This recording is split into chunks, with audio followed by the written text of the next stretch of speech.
Jaganmohan Reddy assembly నుంచి ఎందుకు పారిపోయాడో నిన్న చంద్రబాబు గారి అసెంబ్లీ సమావేశాలను ఈరోజు కానీ మీరు చూస్తే మీకు అర్థమయ్యేది. ఎందుకంటే జగన్మోహన్ రెడ్డి చేసినటువంటి అవినీతి అక్రమాలన్నింటినీ కూడా పవర్ పాయింట్ ప్రజెంటేషన్ ద్వారా రాష్ట్ర ప్రజలందరికీ కూడా తెలిసే విధంగా చేస్తున్నారు. జగన్మోహన్ రెడ్డి అలా తెలియజేస్తేనే ముఖం ఎక్కడ పెట్టుకోవాలో తెలియక భయపడి పారిపోయాడు. గతంలో జగన్మోహన్ రెడ్డి కూడా చంద్రబాబు గారి గురించి ఏదో వేసి చూపించాలనే ప్రయత్నం చేశాడు. అప్పుడు చంద్రబాబు గారు ధైర్యంగా అసెంబ్లీలో కూర్చొని నిలబడ్డారు. తర్వాత వాళ్ళు వేసిన దానికి సమాధానం చెప్పారు. చివరికి సాక్షిలో తప్పు రాశారని చెప్పి కూడా జగన్మోహన్ రెడ్డి నోటితోనే ఆ రోజు చంద్రబాబు గారు చెప్పించారు. అసెంబ్లీ సాక్షిగా సాక్షి పొరబడింది, సాక్షి తప్పు రాసిందని చెప్పి జగన్మోహన్ రెడ్డి ఒప్పుకున్నాడు. సో సరే, అది జగన్మోహన్ రెడ్డికి తర్వాత ఎంత పెద్ద డ్యామేజ్ అయిందో అందరికీ తెలుసు, అది పక్కన పెడదాం. ఇప్పుడు జగన్మోహన్ రెడ్డి వీడియోలను మరొకసారి అసెంబ్లీలో ప్రదర్శించి జగన్మోహన్ రెడ్డిని అయితే చంద్రబాబు గారు ఆడుకున్నారు. ముఖ్యంగా వైజాగ్ ప్రజలు రాజధాని రాజధాని రాజధాని అన్నటువంటి వైజాగ్ ప్రజలు జగన్మోహన్ రెడ్డిని ఈడ్చిచ్చి తన్నారు. ఎందుకు తన్నారు అనేది చంద్రబాబు గారి అసెంబ్లీలో ఈరోజు వీడియో వేసి చూపించారు. అక్కడ రాజధాని అంటే ఎవరైనా సరే అభివృద్ధి కార్యక్రమాలు చేపట్టాలా, నిర్మాణాలు చేపట్టాలా, ఇండస్ట్రియల్స్ని తీసుకురావాలా, సో అంతర్జాతీయంగా ఒప్పందాలను కుదుర్చుకోవాలా, బిల్డ్ చేయడానికి నిధులు కేటాయించాలా. సో అప్పుడు రాజధాని అవుతుంది, లేదా అభివృద్ధి చెందిన నగరం అవుతుంది. కానీ జగన్మోహన్ రెడ్డి ఏం చెప్పాడు? విశాఖ రాజధాని అని చెప్పి భూములు దోచుకున్నాడు. ఏమైంది? అమాంతం రేట్లు పెరిగిపోయినాయి. విశాఖ భూములు ఏమైనాయి? అమాంతం రేట్లు పెరిగిపోయినాయి. భయపెట్టి బెదిరించి భూములన్నీ దోచుకున్నారు. పోనీ అక్కడ విశాఖ రాజధానికి ఏమైనా చేశారంటే ఋషికొండ మీద 500 కోట్లు పెట్టి జగన్మోహన్ రెడ్డి ప్యాలెస్ కట్టుకోవడం తప్ప విశాఖకు అనా పైసా చేయలే. ఎందుకు చేయలేదంటే ఆల్రెడీ అది డెవలప్డ్ అంటాడు. ఎవరు చేశారు డెవలప్? జగన్మోహన్ రెడ్డి చేశాడా? హుదూద్ తుఫాన్ వచ్చినప్పుడు విశాఖ ఎలా ఉండేది? చంద్రబాబు గారికి 23 స్థానాలు వచ్చినప్పుడు కూడా Visakha east west north south ఈ 4 స్థానాలు కూడా మన తెలుగుదేశం పార్టీ గెలిచింది 19లో. ఎందుకు అంటే హుదూద్ అప్పుడు చంద్రబాబు గారు చేసినటువంటి కృషిని మర్చిపోలా, ఆ కృతజ్ఞతను మర్చిపోలా. అదే హుదూద్ కానీ జగన్మోహన్ రెడ్డి హయాంలో వచ్చుంటే ఈ పాటికి విశాఖ నగరాన్ని మ్యాప్ నుంచి తీసేయాల్సి వచ్చేది. ఎందుకంటే మనకు అసమర్థత కదా, మనకేం చేత కాదు కదా అది. అయితే ఈ చంద్రబాబు గారు ఏ విధంగా పవర్ పాయింట్ ప్రజెంటేషన్ వేసి జగన్మోహన్ రెడ్డి చేసిన పనులు వివరించారని ఒకసారి ఆయన మాటలో చూద్దాం. విశాఖపట్నం వాసులు అందుకే మొన్న కాల్చి వాత పెట్టారు విశాఖపట్నం వాసులందరూ. సో ఒక చిలక్తి కూడా వేశారు. జగన్మోహన్ రెడ్డికి ఎందుకు కాల్చి వాత పెట్టారు అంటే ఎందుకో చెప్తారు చూడండి. ఇప్పుడు ఇక్కడ చూస్తే గవర్నమెంట్ పాలిటెక్నిక్ కాలేజ్ చూడండి ఒకసారి, 24 ఎకరాలు. ఇదిగో ఇది 359 కోట్లు తాకట్టు పెట్టారు. ఇది గవర్నమెంట్ పాలిటెక్నిక్ కాలేజ్. 30 ఎకరాలు డైరీ ఫార్మ్ 309 కోట్లు తాకట్టు పెట్టారు. గవర్నమెంట్ ఐటీఐ కాలేజ్ 17 ఎకరాలు 270 కోట్లు తాకట్టు పెట్టాడు. కడాన పోలీస్ క్వార్టర్ ఇది 9 ఎకరాలు 215 కోట్లు తాకట్టు పెట్టాడు. చివరికి పోలీస్ క్వార్టర్స్ కూడా తాకట్టు పెట్టే పరిస్థితి. శాంతి భద్రతలను కాపాడే పోలీస్ క్వార్టర్స్ను కూడా జగన్మోహన్ రెడ్డి తాకట్టు పెట్టాడు. అంటే ఏ స్థాయిలో దిగజారిపోయామనేది చెప్పడానికి మరి ఇప్పుడు చెప్పాలా? జగన్మోహన్ రెడ్డి విశాఖ రాజధాని పేరుతో డెవలప్ చేశాడా, దోచేశాడా, అమ్మేశాడా, లేదా తాకట్టు పెట్టేశాడా అనేది ఇప్పుడు రాష్ట్ర ప్రజలే చెప్పాలా. సరే, మన ఎన్నికల్లో తీర్పిచ్చారు కాదని అంటలేదు. కాకపోతే జగన్మోహన్ రెడ్డి అంటాడు కదా విశాఖ నేనేదో చేశానని. ఏం చేశాడంటే ఇదిగో ఇదే చేశాడు. Training production centre of disabled welfare, ఇది వాళ్ళు కూడా పెట్టాడు. డిజేబుల్డ్ వెల్ఫేర్కు సంబంధించి ఒక ట్రైనింగ్ ఇన్స్టిట్యూట్ ఉంటే కడాన దాన్ని కూడా తాకట్టు పెట్టేశాడు. పోలీస్ క్వార్టర్స్ తాకట్టు పెట్టేశాడు. ఇది ఎక్కడ దారుణం ఇది? ఇన్ని ప్రభుత్వ కార్యాలయాలను తాకట్టు పెట్టిన ముఖ్యమంత్రి చరిత్రలో జగన్మోహన్ రెడ్డి మాత్రమే. ఉమ్మడి ఆంధ్రప్రదేశ్ నుంచి ఇప్పటి వరకు తీసుకుంటే ఎవరు కూడా ఇన్ని ఆస్తులు తాకట్టు పెట్టలా. అలా అందరూ పెట్టుకుంటూ వస్తే ఈ రోజుకే మిగిలేది ప్రభుత్వానికి. కానీ జగన్మోహన్ రెడ్డి పెట్టాడు. ఇప్పుడు వీటన్నిటిని విడిపించాలా. విడిపించకపోతే అవసరమైతే ఏముంది, దాని టైం అయిపోతే ఏమవుద్ది, స్వాధీనపరుచుకుంటారు. సో అది జగన్మోహన్ రెడ్డి పాలనలో జరిగింది. 9 ఎకరాలు 157 కోట్లు పెట్టారు.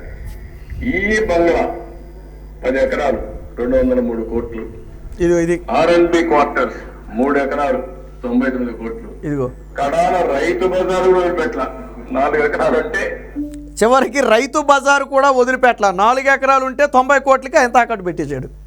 90 కోట్లకు తాకట్టు పెట్టాడు. సర్క్యూట్, సో దీని కంటిన్యూషన్ ఇంకో వీడియో ఉందో అది కూడా చూద్దాం ఒకసారి. తాకట్టు పెట్టాడు.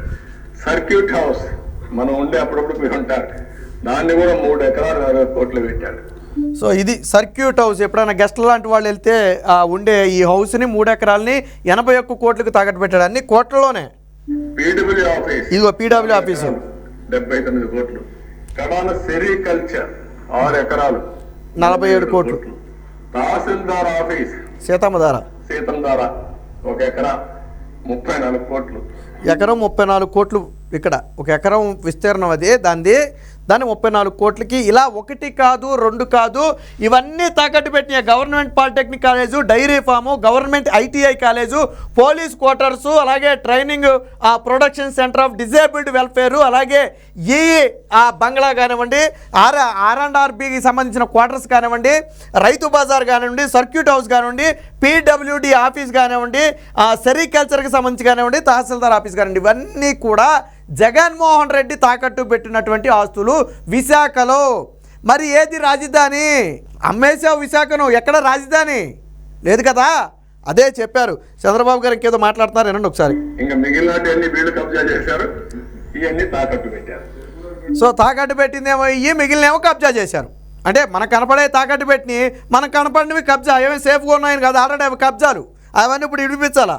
1940 కోట్ల రూపాయలు విశాఖపట్నంలో ఆస్తులు తాకట్టు పెట్టారు. 40,000 కోట్ల ఆస్తుల్ని కబ్జా చేశారు. ఈ రెండు. సో 40,000 కోట్ల ఆస్తులను వైజాగ్లో వైసీపీ నేతలు కబ్జా చేశారు. అదే క్యాపిటల్.